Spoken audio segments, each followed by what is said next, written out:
শীতকাল এক্কেবারে দোরগোড়াতে এসে কড়া নাড়ছে। চারিদিকের প্রকৃতিটা দেখে একদম জ্বলজ্বল করে তা ফুটে উঠছে। আর শীতকাল পার্সোনালি আমার ভীষণ ভালো লাগে। নমস্কার বন্ধুরা, আশা করছি তোমরা সকলেই খুব ভালো আছো ও সুস্থ আছো, যে যেখান থেকে আমার ব্লগটি দেখছো। তোমাদের সকলকে একটি নতুন মিনি ব্লগে অনেক অনেক স্বাগত জানাই। সাথী ভিলেজ লাইফের পক্ষ থেকে আমি সাথী। বিকেলবেলা থেকে ব্লগটি শুরু করলাম। সকালের দিকে জামা কাপড় কাচা হয়েছিল, সেগুলোকে এই যে মাঠে মেলে দিয়েছিলাম, আর এখন আর কি ভাঁজ করে বাড়িতে নিয়ে যাচ্ছি। না হলে একসঙ্গে আর কি দলা করে নিয়ে গেলে হয় কি অনেক কেমন যেন হয়ে যায়, সেই কারণে এখান থেকেই ভাঁজ করে নিয়ে নিলাম। আর তারপরে বাড়িতে চলে এসেছি, এসে এখন বিকালবেলাতে ঘর ঝাড় দিয়ে দিচ্ছি। ঘরটা এখন একটু বেশিই নোংরা হচ্ছে, যেহেতু বাইরে কাজ হচ্ছে। খোয়া বালির তো পায়ে পায়ে চলে আসছে। দেখো, ঘর মুছেছি, তারপরেও এতটা আর কি ধুলো বেরোচ্ছে।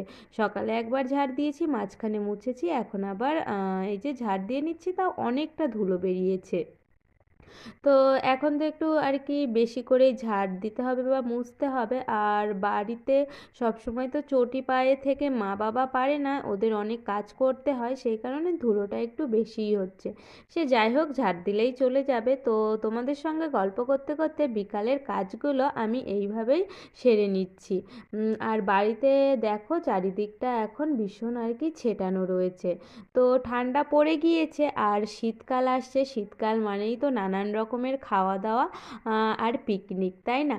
তো শীতকালে নলেন গুড়ের পিঠে, খেজুরের রস, আরও কত শত সবজি। এই কারণে শীতকালটা আমার ভীষণ ভালো লাগে। তবে একটা আর কি খারাপ লাগার দিকও আছে, যেমন পা হাত পা গা ফাটা এগুলো। তো এই দিকটা একটু ভালো লাগে না।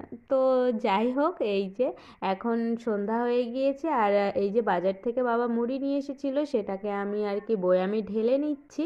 আর সন্ধ্যাবেলাতে একটু মুড়ি মাখা করব। সেই পুজোর সময় এনেছিলাম ভাজা, তো খাওয়া হয় না, সে ভাজা এখনও ফুরাচ্ছে না। তো এই যে এতগুলো এখনও আছে, তো এটা দিয়ে এখন মুড়ি মাখা করব আর সকলে মিলে খাবো।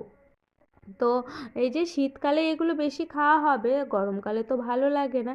তো এই যে চানাচুর দিয়ে এখন আমি মুড়িটাকে মেখে নিয়েছি, আর মেখে নেওয়ার পরে আর কি এখন আমি মা বাবা খাবো, আর জেঠুকে এই যে বাটিতে করে দিয়ে আসবো। তো সব কিছু মিলিয়ে আজকের মিনি ব্লগটি এইভাবেই সাজিয়েছিলাম। তোমাদের কেমন লাগলো তা অবশ্যই জানিও। সকলে সুস্থ থেকো, ভালো থেকো। আবারও খুব শিগগিরই দেখা হবে একটি নতুন ব্লগের সঙ্গে। আর ব্লগটি যদি কোথাও এতটুকু ভালো লেগে থাকে তাহলে একটি লাইক করে দিও সকলে। আর সুস্থ থেকো, আবারও খুব শিগগিরই দেখা হবে।